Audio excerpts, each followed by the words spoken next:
Hello student, इस questions में क्या दिया है? For binomial distribution 8,1/2 then probability of mod of x minus 4 less than equal to 2 आपको कैलकुलेट करना है।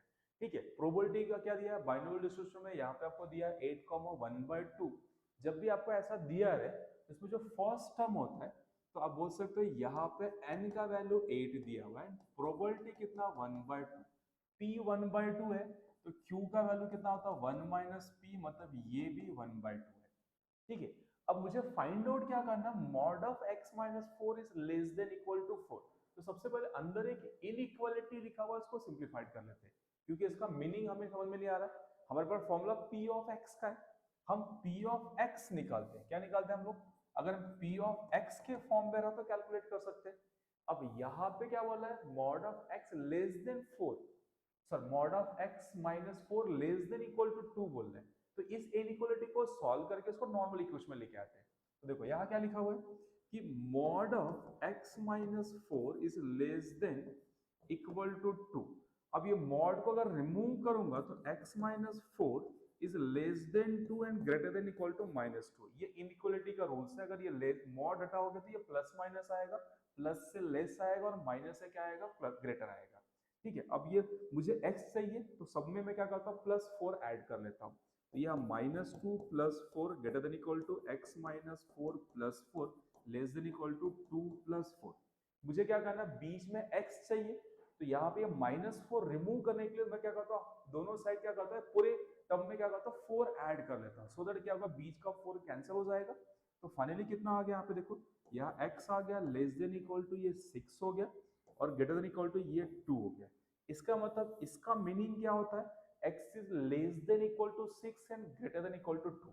जब भी क्वेश्चंस में मॉड लिखा रहे उस मॉड को पहले क्या करो, सिंप्लीफाइड करके उसका नॉर्मल इक्वेशन लेके आओ। ठीक है, नॉर्मल इक्वेशन लाने के बाद फिर प्रोबेबिलिटी निकालते हैं। चलो अब कैलकुलेट क्या करना है, मुझे निकालना है mod of your x minus 4 is less than equal to 2, तो that is equal to क्या होगा, probability of x is less than 6 and greater than कितना होगा 2।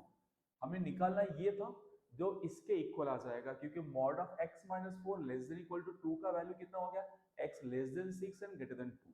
अब इसका मतलब मुझे निकालना है probability of 2 plus probability of 3 plus probability of 4 plus probability of 5 plus probability of 6। ठीक है, अब आपके पास फॉर्मूला है, उस फॉर्मूले से सब्स्टिट्यूट कर लेते हैं। फॉर्मूला क्या अपने पास, p of x is equal to NCx p raise to x and q raise to कितना होता है n माइनस x। ये वाला फॉर्मूला यहाँ लगा के बस पुट करते हैं।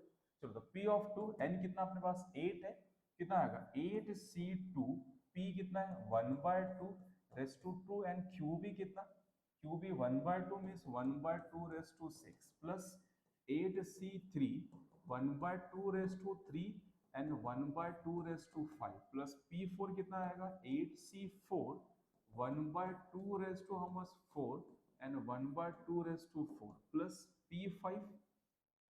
चलो p5 यहाँ लिखता हूँ तो p5 कितना आएगा 8c5 1/2 raise to 5 and 1/2 raise to 3 plus 8c6 p6। ठीक है, 1/2 रेस टू कितना आएगा आपके पास 6 and 1/2 raise to how much 2। चलो अब इतना लेंदी दिख रहा है, इसमें से कॉमन क्या निकाल रहे हैं, थोड़ा सा लेंदी हो गया ये क्वेश्चंस। 1/2 रेस टू 8 कॉमन, अंदर बटा 8c2 plus 8c3 plus 8c4 plus 8c5 plus 8c6। ठीक है, अब इसको अब एनसीआर के फॉर्मूले से सिंप्लीफाइड करना, सिंप्लीफाइड करने के बाद इसका जो वैल्यूज आएगा 1/2 रेस टू 8, 8c2 का जो वैल्यूज आता है, ठीक है मैंने कैलकुलेट किया ये 28 that is 56 plus 70 plus 56 plus कितना आएगा 28। ठीक है, इन सबको सॉल्व करके, सॉल्विंग करके वैल्यूज कितना आ रहा है नोट कर लो यहाँ पे। तो ये हो गया 1/256 इनटू, इसको सॉल्व करोगे तो 238 कैंसलेशन करके इस 119 डिवाइड बाय 128 आएगा। ठीक है, मैं यहाँ पे कैलकुलेशंस नहीं कर रहा, कैलकुलेशन मेरे पास ऑलरेडी है, मैंने डायरेक्टली वैल्यूज लिख दिया। आप 8c2 8c3 8c4 8c5 ये सब कैलकुलेट करोगे, कैलकुलेट करने के बाद आपके पास ये वैल्यूज आएगा। चलो समझ में आया यहाँ पे। चलो तो आंसर है कि अपने पास 119 divide by 128 119, that's answer B is correct. Clear समझ में आया। इसमें मेन क्या था, ये वाला part mod of x minus four less than equal to 2 का मतलब क्या होता है, x is less than 6 greater than 2। कैसे करोगे, मॉड हटाओगे तो प्लस माइनस आएगा, प्लस से लेस और ग्रेटर से माइनस, ठीक है, ग्रेटर देन माइनस, अगर 2 है तो प्लस 2 से लेस आएगा ये बीच का टर्म और ग्रेटर देन क्या आएगा -2। अब यहाँ बीच का 4 निकालने के लिए क्या करोगे, सबको जितने भी टर्म्स है सब में 4 ऐड कर लो, ठीक है। तो 4 ऐड किया 4 ऐड किया 4 ऐड किया, बीच में से ये 4 कैंसिल, x बचा। तो फाइनली एक नॉर्मल इक्वेशन आ गया x less than 4 greater than 2। तो अभी जो ये फाइंड आउट करना था ये इसमें कन्वर्ट हो गया, अब ये आपको निकालने आता है, ठीक है। चलो समझ में आया सभी को। Thank you for watching.